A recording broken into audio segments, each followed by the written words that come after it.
Masabi ko na nauna kami dyan. Nauna yung Pawn Stars na maggawa ng ganong klaseng vlog na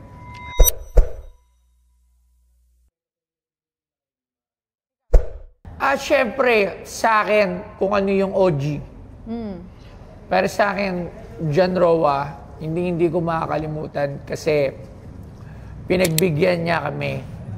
Actually, ayaw niyang magbenta nun. Sabi ko, Papa, please. Sabi ko, subok lang. Sabi ko, gusto kong bilhin yung jacket mo para may lagay sa Pinoy Pawn Stars. And maraming salamat kay John Roa kasi siya yung unang episode namin.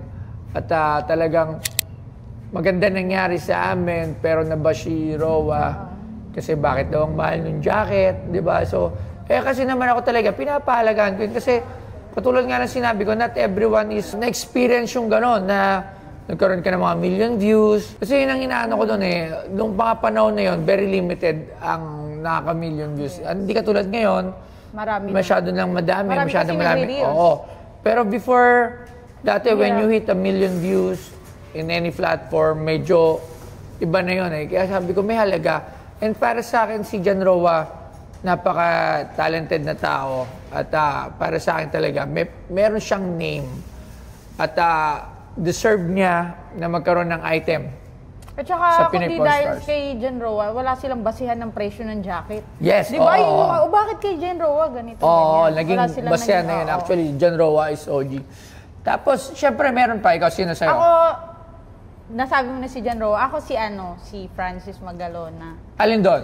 Yung nagulantang yung buong mundo na... Cheska. Yes, si Abigail. Yan. Isa din yan sa pinapasalamatan ko. Yes. Dahil because of Abigail and Cheska Ride and because of Sir Kiko Magalona dun sa kanyang jersey, hindi talaga... lalong lumawak, naging household name na. Ang Pinoy So, masasabi ko talaga naging household name kasi every time na lumalabas ako, halos lahat ng tao sabihin, benta ko to. So, di sa pagyayabang, talagang masasabi ko na naging household name na yung ginawa naming shows because of Abigail and Cheska. Dahil doon, talagang lumawak. Pero before that, na-feature na rin naman tayo yung sa baksakan na. Lagi tayo na-feature sa mga newspapers, sa mga media kasi nga, nagkikater tayo ng mga artista So, di ba? Bago yung mga ibang vlog na nagigas yung mga artista na yan, selling items or transaction o kahit ano pa, masabi ko na nauna kami dyan.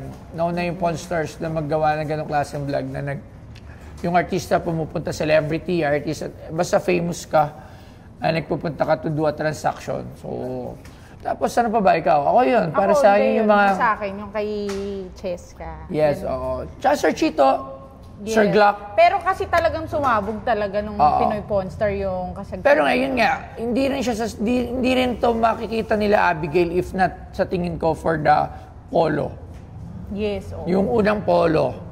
Yung tatlo. Kung hindi kasi nagkabentanan, baka wala rin lalabas. Kung di rin nasimulan ka, Roa, alam mo lahat to is duktong-duktong to. Hindi to pwedeng magpasalamat ka lang sa isang bagay na yan lang. Actually, sa lahat. It's a very collective effort. Talagang lahat pinapasalamatan ko. Lahat na naging part for 500 episode plus ibang klase.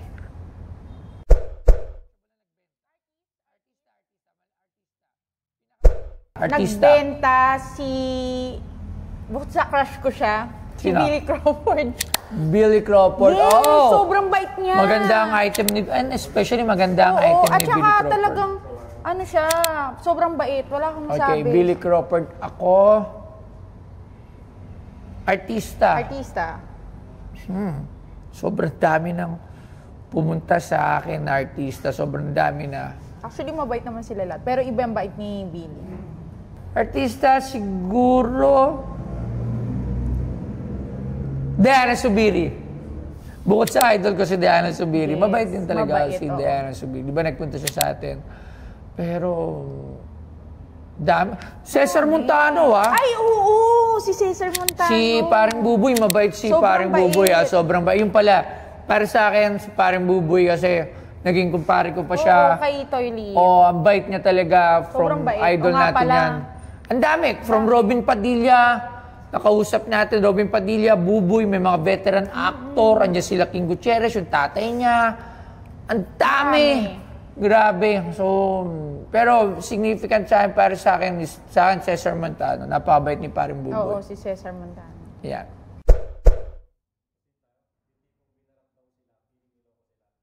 Meron. Nagalit si Kiko Matos! Yes. Yeah. Akala nila scripted yun. Totoo Kiko kaya Matos, nagalit yun. nagalit yan si Kiko Matos kasi binarat Oo. natin. At saka meron ako natatandaan, nandun pa tayo sa kasing-kasing, binawi niya yung item niya kasi nabarat daw siya. Ayon sa comment section. Yung frame ng Marcos. Oo, di ba? Tanda mo. Pero yung unang-una. na-doubt na nabenta niya rin mahal kasi malamang hindi din. Oo. So, yun. Marami talagang ganun mga nagagalit dahil barat. Alam niyo, hindi kasi biro yung pagbili ko kasi ilan lang naman ang bibili ng mga binibili ko. Kaya talagang sugal to para sa amin. Gamit nila, pera ko, kung hindi mag-deal, Ito wala. wala. Eh di tabi na lang nila yung gamit. Tabi na lang nila. Sa tingin Tabi ko rin yung pera ko. So, yeah.